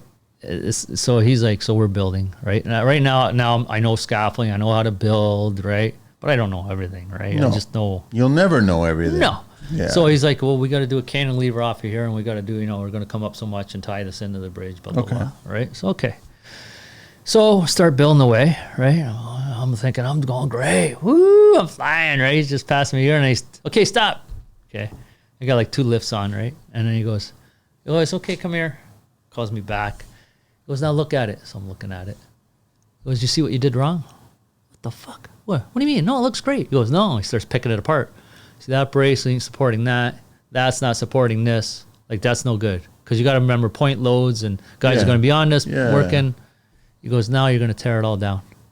I'm like, what the I was so pissed. So he let you. So he just let me go, right? But I'm telling you right now, I never, because I just thought, I was getting cocky, right? I know what I'm doing. Of course. Because you get, and it was good that he let you. Exactly, right? And then he goes, tear it down. And then he helped me build. Now we're going to build it together. Yep. And then we built it, and then I learned. And you never forgot that. Fuck no. Because I was like, I do not want to turn around. You have to build the next one. Yeah, I knew exactly what I'm doing now. How am I going to start? How am I going to do it? Exactly. But that's sometimes how it is. He don't get me wrong. He made sure I was safe. His name was Jimmy Chambers. Okay. Right? He kept it safe. Like, I wasn't like in harm's way. He always made sure everything was safe. But he made sure. You're going to fucking learn, kid. You think you're all that coming in here and you're fucking whipping around? I honestly think that the majority of people in the industry want to teach their skills They off, do. man. I think so. I think what it is a lot of guys like me, older guys out there, they do. They want to pass it along. They want to pass it on. They want to pass it to you. It's the young guys that got to come in and get rid of like, I'm going to be honest, a lot of ego. They got the ego. I know. I can do whatever. So a lot of these young, they just get rid of the ego. And I'm telling you, it's going to be a better place. That guy who's been doing it for 30, 40, 50, 60 years is going to teach you, man. And and hey, give him the insight. If you see something, say something. You think that Bring guy... it up, but discuss it. Don't demand it. Yes, yeah. No, we should do it like, no, say, hey, I just thinking if we do this, okay, well, let's look at it. Like, I've had guys like say, hey, man, maybe we should do this and do that. And then I ponder it. And I'll be like, well, yeah, but like we're in a pipe rack right now. So do you realize if we base out here and then we... See that pipe right there? It's going to screw us. That's why I want to base out here, because we got to get around that pipe. I think. Okay. Make the suggestions. You open their eyes. You should make right? the suggestions, but have an ounce of respect for the person that's been there 100% for a year or two, possibly a decade, too, more than you have. Exactly. Don't forget that respect level, right? Well, yeah, I think it should be there for everybody, right? You know what I mean? And teach vice you versa, too, right? and vice versa too. No, You got to vice respect versa. that kid's coming in. He wants to learn, Of course. so you have to respect that kid. Because I've had a lot of guys come in green, man, and now they're, you know what? It's funny. Like, I got guys that still they don't even work for me anymore, and they still call me, and they're like, hey, I was on this job, and I'm like, I'm not even. But I'll give them the insight. I'm not even your foreman, man. I'm not even your foreman, man. But they're like, yeah, but I'm just, this and this and that. I was just wondering if I do this, do you think that's okay? Like, what do you, I'm like, well, yeah. I said, do you think they do that, Pete? They contact you so they can look like rock stars on that job site, and then the foreman there will go, how did you figure that out? I don't know, maybe. But I'm honest. I'm like, you know what? I would do this, discuss it with your foreman, right? Yeah. You know what I mean? Bring it up to him, right? And maybe that's what they're doing. To me, it shows me, like you said, shows me a sign of respect that they that's actually what I mean. trust that, hey, man, you know what? This guy took the time with me, showed me. And man, like years later, you're going to call me, or like months later, eventually they'll do the same thing to somebody that's younger coming in. And that's what I'm hoping, right? Because now it's like, hey, you know what? He helped me. I'm going to help them. Exactly. Right? Like, and that's like, it's I got a couple guys. They go, you're my father scaffolder, or you're my father carpenter. I'm like, okay, whoa, now I'm not that old, brother. Like, you know what I mean? You're in your 30s, man. Like, I think that shit happens as soon as you touch 50. As soon as you get I 50, think so. It's like, that's when that shit happens. Yeah, man. like, whoa, man, I'm not that old, man, right? But it's pretty funny, right? And we joke around or whatever, but the respect's there, right? And I always tell them, like, you know what, you're doing great, man. Like, or, you know, I know their boss or whatever, and I've heard from your boss. He says you're doing great. He loves what you're doing, right? You know what I mean? So that's the good thing, right? So at the end of the day, like, like my son says, like, what the fuck, you know, everybody, because I've been around, right? And a lot of these guys are getting into, you know, if they leave me, they're going to a guy that they've been with, right? You know, like I've been with them already, so now they're with them, and now they're like, oh, that's you really want that, because you want them to learn from different people. That's it, right? Like, it's funny, like my son right now, he's working with a guy, and me and this guy actually worked together years back, right? And he's like, oh my God, like, what the, like, that's good though, because now you're learning from this guy. Yeah. Right? And he's also improved or learned his. Exactly. Yeah. So now he's going to teach you, and he loves working with, my son loves working with this guy, right? Yeah. And his, like he's just like, this is awesome, because he'll, if he runs into a problem, right? And he's like, okay, well, this cabinet's not fitting, the wall's going like this, or the wall's going like that. Like, he'll call him and say, hey, you know, this is what's happening. Okay, well, and he'll work with them and say, now, if you run into this problem, do this and tweak this, and you're going to and cut this like that, right? Oh, all right, thanks, right? So that way now he knows. I never thought, but now you know, right? He took the time. Okay, and I look at it like, I hear some guys and they're like, oh, I don't have time for that. Okay, I look at it, if I just take 10, 15 minutes, right? I show you something to tweak, or I show you something to whatever, right? That 10, 15 minutes now, I just showed that apprentice or another journeyman or whatever, right? That could save me hours down the line. And it will. Right? Because now he's not running into that mistake all the time. Oh, yeah, I know what to do. And he's not going to be like, oh, shit, now I got to figure this out again. Oh, now I... Do they not, like the younger kids, realize that you've got a wealth of knowledge on these job sites? That these guys have been doing it for decades, and they perfected it? And maybe you haven't learned everything in school or in a book or online, social media, that all of a sudden these guys are going to train you. They're going to show you some tricks that you never thought of that they've been doing for decades. I think some do. I think some are cocky. But I think there is a lot of them that... It's a mix of it, right? I think it's a mix. I think there's a lot of them that do. A lot of them will give you But I think, like I said, it all comes to how you approach... Everybody approaches each other, right? I mean, there's nothing better than a professional tradesperson and what they've learned over the years. 100%. And then not having the ego and having a lot of respect for that person, and just asking them, okay, well, I never thought about doing it that way. I'm with you 100, like, for sure. Because, like, the other thing I believe is, like, these inspectors and stuff. Like, I have a buddy of mine, he's an electrician inspector. Great guy, man. I've watched him go through the ranks. We went through me as a carpenter, him as an electrician. Basically got into the fields around the same time. He's been doing it for over 30, like he's close to my age. Okay. He's been doing electrical for over 30 years. And this is just my opinion though, right? I just look at it like this. Now he's a CSA, like electrician, inspector. Like he's the guy who comes out and, okay, I'm going to see your box. I'm going to check your wiring, all that. Yeah. Because he's a master electrician. Like he's gone through all the ranks. I think that's the way it should be. My opinion. I think what should happen is like a carpenter. You want to be an inspector for houses and stuff like that. 100%. My opinion is you should be a carpenter for so many years. So you've built houses, you've done it, right from like what I don't agree with reading a book and writing a test and then getting on a job site. No, I think you should be on the job site, I go know. through the ranks. So that way you've had at least 10, 15 years under your belt, right? Now you get in that inspector position. Now you're the one going on, but you know what, Manny, like that over there, like you got to tweak that. Yeah. And you can't do that, but because I used to do this. Not, well, this book says, you know what I mean? Like I fixed a house for a buddy of mine, and it was funny because this other company came in, and what he did is, so he had his basement, and then he had a doorway over top, right? Okay. And he wanted another doorway underneath because he wanted to make a little crawl space, right? Okay. Because he did an extension on his house. So what happened was when they cut the doorway underneath, they went past. So say your doorway is here.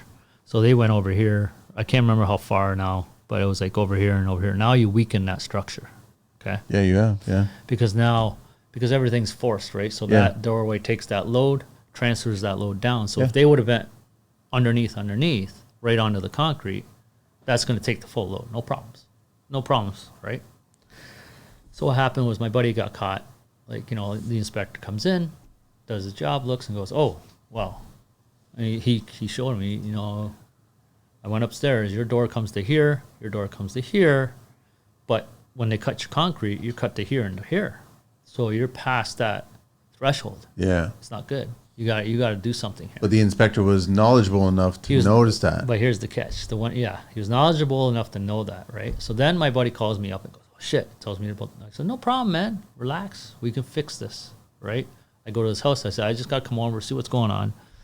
I said, okay, so what you're going to do to take that load is we're going to triple up, your floor joist. We're going to make it a beam. We're going to laminate it, right? Okay. So by laminating it, now you're making and you have to, when you do it, you do a certain pattern. Like you're putting glue in there. Yep. And your nailing pattern, your screwing pattern, a bolt, or whatever it is. Right. Yeah. So I said we're going to triple beam it, right? Like triple, like three. It's going to be a 3-ply. 3-ply it. Yeah. Pretty much. And we're going to go past. So now it's on each side of that wall. Yeah. So now you got your concrete. So it's sitting on the concrete. Yep. That's going to pick up that threshold of whatever. Yep. I can't even remember, not even a foot. I think it was a foot or whatever it was, right? But the weight above is being moved. It's going to transfer through this beam onto there. And I said, we don't have to take anything out. Yeah. I'm just going to add wood. Yeah, that'll work. So, he's like, oh, right on. Like, he's all happy. So I go in there. It was a bitch of it. You got no room, but we put it in, got everything. I had to get jack up the floor just a little bit so I can make it. You got to make it perfect, like, level and everything. So, and we laminate this right in there, glue the shit out of it, do the pattern, come in, boom, done. So the inspector comes in to check. So this is a young guy straight out of school, right? Oh, that's not good. I was pissed. So my buddy calls me. He goes, well, he's saying that. I said, get your fucking inspector. Oh, sorry. I said, get your inspector down there right now, right? I said, I'll challenge I said, I got my ticket. Telling me that's not going to pass? No way, man. I'll challenge my ticket. So then he calls the inspector and he gets in like, listen, man, like my carpenter said this should pass, right? So what happened was I guess another colleague of the inspector, like a supervisor or another supervisor, a different inspector, yeah, comes down with him. Well, because now you got your, feathers. I've been in this situation. A feather before. in a ruffle, right? I know. They come down. The other guy goes, oh yes, exceeds. He's like, I don't. He goes, yeah, don't worry. Well, he signs off, like right there. He goes, I'll sign off on it. It exceeds. Don't worry about it. Right. So this other inspector, because he was looking at the book. Why was the young guy so quick to just dismiss it? Man? Exactly. Right. So you know what I mean. Where this other guy was an older guy, I guess, or whoever. But did the young guy challenge it? No. He just like, okay, exceeds it. Yeah. Because he's And then my buddy called me up. Okay, don't worry about it. It's all good. Okay. Because I was ready to go down there and just like, okay, let's talk. Let's see what you really know. Yeah. Right. Like I've been in the trades for a long time here. Like at the time, I bet you it was like, I don't know, 20 years, 20 something, like 25 years. If you are a business owner, subcontractor, or client, you know that trust in this industry is huge, and Contract App helps build that. Not only do they get a solid contract for your projects, they built in an e-signature tool for you and your clients. The contract dashboard also has a digital live log that records every step of the project, plus a rate and review system for both the contractor and the client. This means more transparency and accountability for everyone. Stop running your business on an estimate and a handshake. Protect yourself with Contract App. Book your free demo or sign up today at www.contractapp.ca and use promo code TCL to get your first month for free. This message is proudly supported by The Construction Life. I've got respect for inspectors that come on your job site don't get me wrong. They don't start to speak until they've surveyed. Exactly. So when they walk around, look at stuff, and they look at stuff, 100%. and they look around stuff, they look underneath stuff. When they're looking and surveying, and then they want to have a conversation, 100%. Then I know this is going to be a professional conversation, Yes. and then we're going to get to a nice resolution. Exactly. It's not going to be about egos coming in, you're a young punk or whatever. It ain't going to be any of that shit, right? Right. So we can build it a certain way. We also know enough people that have taught us to build it a certain way that we know that this will get passed. This will be good and signed off. But if a young guy just comes in, nope. Okay, well. What do you mean, no? Right? Tell me, right? Because he's like, that's not That's strong what I kind of enough. say sometimes. That's why it's... I wish you came in instead of your ego. You know what I mean? Right? You know what I mean? So could have left the ego at home, and then we could have had a just professional conversation at that. And done, right? So, and the young guys, and I always tell them on the show that, guys, don't be afraid to challenge, man. Oh, yeah. There's always somebody else higher up than the person that's there. For so sure. Just challenge it. Yeah, no, You have the right to challenge it and question it. And then you have the right to go do your homework and find out. Or bring in the old timers and go, listen, how would you handle this? How have you? Listen, it's not a new detail in construction. No. You've come across a situation where you've got load over a door opening and you have to transfer that load. We know the basics of that, but every job site is custom and unique, but there's still principles that can be applied to any of that. Exactly. So you can challenge it. Yeah. And that's the thing, right? So my buddy, like I said, he challenged him, and then and rightfully so. Oh, 100%, right? Yeah. Because he's like, man, like my buddy's been a carpenter for like, I'm going to trust. There's I went to bridges school, and right? buildings that are still up because he worked on it and other skillful tradespeople worked on it. Right. So if they're still up, this is going to be up, right? You know what I mean? Like, come on. Pete, what else you want to share before we wrap up? I want to do with the 12 questions because we have new 12 questions. But anything else you want to share? No, like I said, just check out ZeppsGear. We're going to have it out, www.zeppsgear.ca.com on IG under ZeppsGear. And then also his email is zeppsgear@hotmail.com. Yeah, like I said, you got a sale going on. We're going to have a big sale coming on. Starting when? I'm not 100% sure. Me and Cicely, and we're in talks right now to figure out when, because it's next month summer. Or this month or might be next month or something June? like that. Maybe, yeah, just to get them out there. So just keep an eye on it. Yeah, keep an eye out there. Right, we got a big sale coming on. We're hoping to get, like I said, I'm dealing with different manufacturers in Canada and the States and stuff like that. Hopefully, get new gear up. Right, we want to try and blow this out cheap. Nice. So that way, hey, you know what? And it's good. It's not like it's all. Like no. It's just stock that's on the shelf. That's on the shelf. We just want to get it out there. Get it ready for the winter season coming up. Yeah, exactly. Not even the winter, the fall season. The fall, yeah. It gets chilly up there, man. Well, that's it, right? That way you're prepared for next year, right? Let's get yourself prepared. We got the black ones for the roofers that are in a residential. You don't have to wear all the high vis and stuff. We have those. A lot of people love them. And then we got the yellow high vis right now. We're getting out. Cooler days, man. It does. That. Oh yeah, man. And it's a shield too. When it's windy out there and you're up there, it actually shields that wind, man. It helps. It helps big time. You ready for this? Yeah, man. Go for it. A person you would trade places with for a day. A person I would trade places with for a day. Oh man, that's a hard one. I like my life. If you don't want to trade places, you don't have to. Trade places for a day. You know what? Like the only thing I haven't done, I've done timber framing. Like I've done all aspects. I think for a day, I'd like to trade places with a guy who does log homes. That's the one that part would of be interesting. One part of like I've done timber framing with a buddy of mine. Yeah. We framed up a timber house. That was very cool, man. Like cutting everything with the big saws and everything. That was about like. But log is even 15. But log is a whole other realm. So that's for a day. I'd like to. That'd be cool. That'd be cool. Just to, and then I could say I got everything under my belt, right? Like I'm almost there, right? I like that one. But timber framing or log, right? A log building. I've done timber and log framing. Yeah, because I've never done. I've seen it, but I've never actually done it. So. And that's something you got to do in person. You got to do. Oh yeah, none of this. You can't watch a video and just all of a sudden. No, you got to do that in person and actually do it, man. What's your guilty pleasure? My guilty pleasure.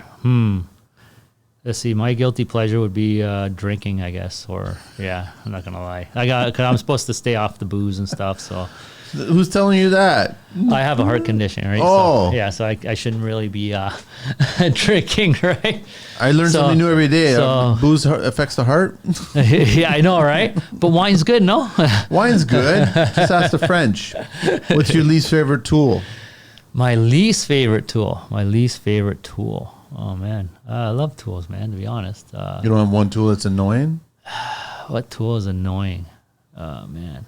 I'm just trying to think here. I would say the one tool that's always expressed is the multi-tool, the oscillating tool.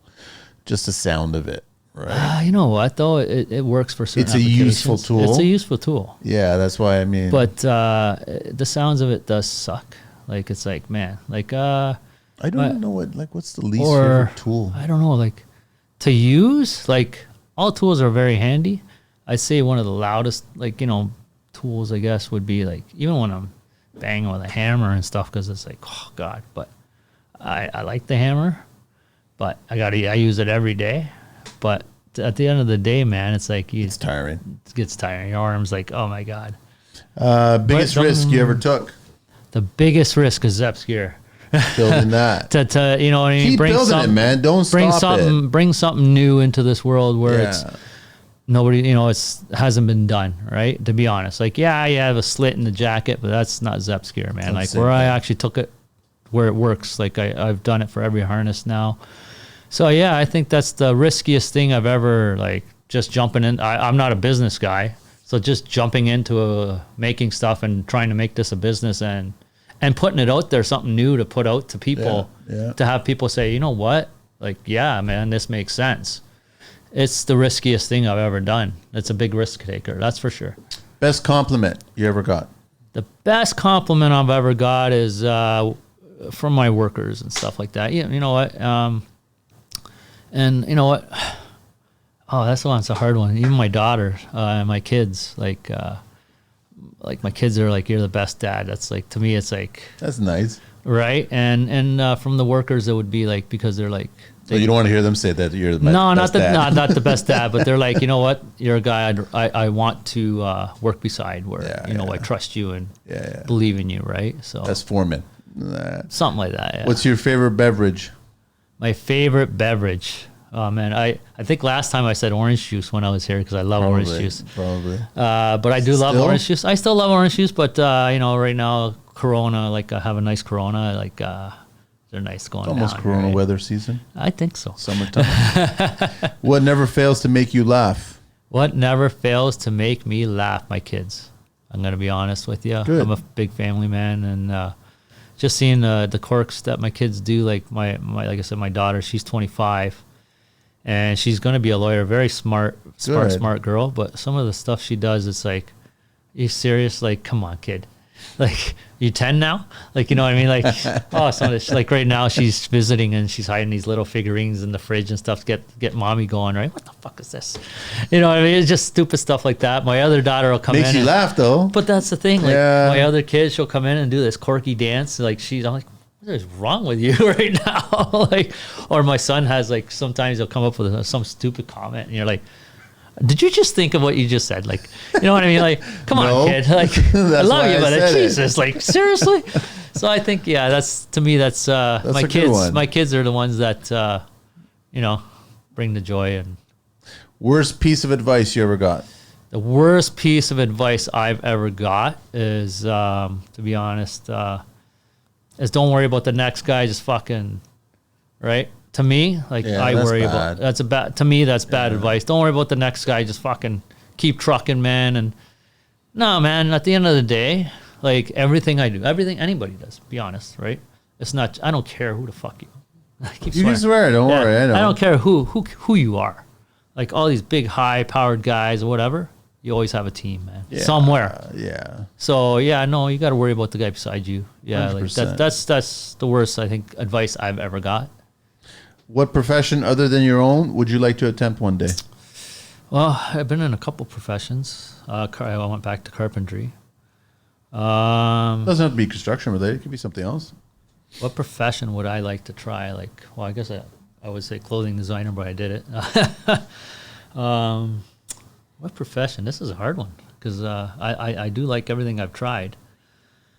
Nothing new to try? No, there's always something new. There's so much, right? Like to draw from, right? Like, you know what I mean? Like I've helped my buddy do electrical. They're very cool, right? Plumbing. I'm not a big fan, but I've done it, right? Like all the trade. I've done pretty much parts of all the trades, right? Like I've done cement. I am Italian. Cement. I've helped bricklay and stuff like that, right? Yeah. Just helping guys and stuff. Just trying to think. Like I wish, to be honest, I wish I was a little bit in English, like better, and maybe try to do something more business oriented where I type away, because I'm comes to English and stuff like that, and I'm not the best speller, and it's like you know what I mean. But maybe something like that. If you're passionate about it, don't worry, man. It's fine. You just got to plug through it, right? Like, and what you are, right? Well, that's the thing with my jacket. Like I was never a designer, like, you know what I mean. But then I was passionate on making something that is going to help people, and that's how and doing it the right way. Yeah, and that's how it came about. I just had to find that right person, like Tammy. Thank God, helped me. That was by fluke too. Yeah, it was, right, and and that's how I became starting like making designs, and you know what I mean, like, and putting stuff out there that is feasible and makes sense to people. And you know what I mean? It just, at the end of the day, like my daughter always says, it just makes sense. You know what I mean? Favorite curse word? Obviously, you could tell it's fuck. I've been trying to hold back, but... favorite vehicle, any mode of transportation? Oh, my favorite vehicle. Oh, man, I got that I drive now, or something I would like to to be own. anything you want. I like my hot rod. You got a hot rod, huh? Well, it's actually my wife's, technically, but I drive it. It's a 53 Chevy pickup. It's slammed. It's got no roof on it. It's all custom, right? Is it a wood bed? The bed, actually, I got it all pulled out right now. I'm going to put a wood bed in it. Right? So it's going to have a wood bed 53? Back in it. Yeah, 53 Chevy pickup, man. It's a different looking vehicle. What color? It's orange, right? It's got pumpkins all over it. It's like a guy I bought it off of was like all in pumpkins and Halloween. So I started sanding it down, and then I seen another mural in the back. I just left it on there. I'm like, that's pretty neat. It's that I forget the skull guy, the white skull, and I forget what his name is. From the animation movie. Yeah, okay. He's on there, and Jack Skeleton. Jack Skeleton. Okay, it's got Jack Skeleton yeah. on the back, and it's that's like cool. a graveyard scene. How's the engine? Actually, that I got rebuilt from Faravani's. They're not around no more, but it's a 305. It's my silent killer there. It's got a voodoo cam in it, high compression, pistons in it. It's a nice... Your English is pretty fine. Well, I'm just saying, like, actually spelling it right. No, but I mean, like, that's what I mean. Passion, follow it, and that's it. Yeah. Yeah, but that's you don't see those vehicles on the road. No, man, more like that thing's. I think that any guy will look at that vehicle driving around. It's a head turner. Right? Yeah. It's a one of a kind. That's for sure. Like the wheel, everything is. Oh yeah. Like, but I've always wanted to own a Porsche. I don't know if that would ever come, but I 53. I keep my 53 though. I'm telling you that right now. I don't think I trade it for anything. I've been on the verge of trying to sell it, and I'm like, you know what? No, I can't sell it. I just can't sell it. No, man. I'm just gonna keep this thing, man. It's just, you know what I mean? Like, at some point, your kids are probably gonna have a conversation with you about it. Oh yeah, my daughter right now. I want to drive. Who's gonna get it? Yeah, who's gonna get it? My son, he's got a 1985 Grand Prix. Like, I've been helping him fix that up, and I just bought a 442 Cutlass for my oldest daughter. That's going to be like, she's going to help me work on that too. Like, nice. That's going to be for when she gets out of her university and becomes a lawyer, right? So, and then my middle child, she's like, oh, I don't got nothing. So she's like, I'd like to drive that. And I'm like, well, yeah, first of all, you got to talk to mommy. Technically, it's hers, right? So I said, we'll see. And I said, and at the end of the day, we'll see. Maybe someone will come along. It's just one of those things, right? You never know. Never know. Last question. If heaven exists, what would you like to hear God say when you arrive at those pearly gates? What would I like to hear God say? I would just like to hear him say, you helped others as you were going forward. And, I think you did a little bit more than that, man. You actually saved lives too, right? Oh, that'd be nice. I would go that far. But, yeah. I would just, like to, something like that. You know what I mean? You helped others as you were going forward and going through life. And you tried to make the world better than you left it, right? You know what I mean? But I'm praying to help save lives 100%. That's the goal with this jacket, right? Like, I don't want to see nobody go through what I went through, man. Like, no. It sucks, man. I tell you that right now, right? And then that way, like I said, wear your harness properly, man. Snug it up. When it's actually just on it doesn't feel so bad. But other people on the job site also pay attention. If you see someone who doesn't have the harness on correctly or doesn't have the jacket on correctly or what have you, speak up. Exactly. Say something. Say something to your fellow person, man. Yeah. 100%, man. Don't be scared to say, hey, man, zip up, or hey, man, like, they're not going to bite your head. They're not going to be angry. Just say something, Just say something just to protect your fellow person, man. That's it. 100%. No matter man, woman, doesn't care, child. You protect that person, right? At the end of the day, let's all go home safe. Yeah. And that's all. That's what I would want God to say. Hey, man, you help people. You left the world a better place, and leg up to everybody else, right? Awesome. Thanks, Pete. It's yeah, always man. good Thank to you, see man. you, man. I appreciate it. Keep doing it, man. Keep doing it. I'm not going anywhere. Don't you worry. I'm seeing you on Sunday, right? Yeah, I'm going to come here Sunday. It's here, right? Correct? Yeah, I'll be here Sunday, so I'm not getting out of your hair. No, I don't want you to. No, I appreciate it, I'm going to come bug everybody that's here, and talk to everybody and start talking. 100%. Yeah, I'll bring up the messaging as well, too. I appreciate it. I do appreciate guys like you that help me support. No problem. Know what I mean? Like, and I believe in it, dude. Trust me. I'll always believe in it. That's the thing. Like, the company I'm working with around in Canada, like, they're like you. They're like, this should be mandatory. Like, we got to try and figure out a way to get it cheap. Let's see what we can do. Introduce you to a few people that I know that I've met over the years. Get this out there, you know what I mean? Yeah. Like, guys in Dofasco, guys at Esso, guys like iron workers, boiler makers, electricians, plumbers, like, they all, at one time or another, like, everybody's plumbers. What do you mean? Well, they work outside too. You don't fool yourself, man. You know what I mean? They're in lifts. They're in, what do you think? Saying, like 90% sprinkler plus. systems. Like, yeah, man. Everybody's wearing a harness at some point. You got to wear at some point. Why not just be prepared? You don't, and that's the killer. Like, I don't need the jacket because I don't wear a harness. But you don't need a harness with the jacket, man. You can wear it as a regular jacket every day. Yes, exactly. But if all of a sudden your boss says, hey, I need you to put this harness on just for today, you're prepared. And it's the middle of winter, or it's raining out, or it's windy out. You got a soft shell, whatever, right? Because I can put my patent on anything, like literally anything, coveralls, whatever. You know what I mean? I can literally put it on anything, right? I'm just trying to take it slow this time and build it proper, right? And build a better machine, as you could say. Keep it up, man. Thank you, man. Thanks, Pete. I so appreciate much. it. I really do appreciate it. We'll talk to you soon, man. Yeah, man. I'll be around. That's I'm not going anywhere. Thanks, We're out of here.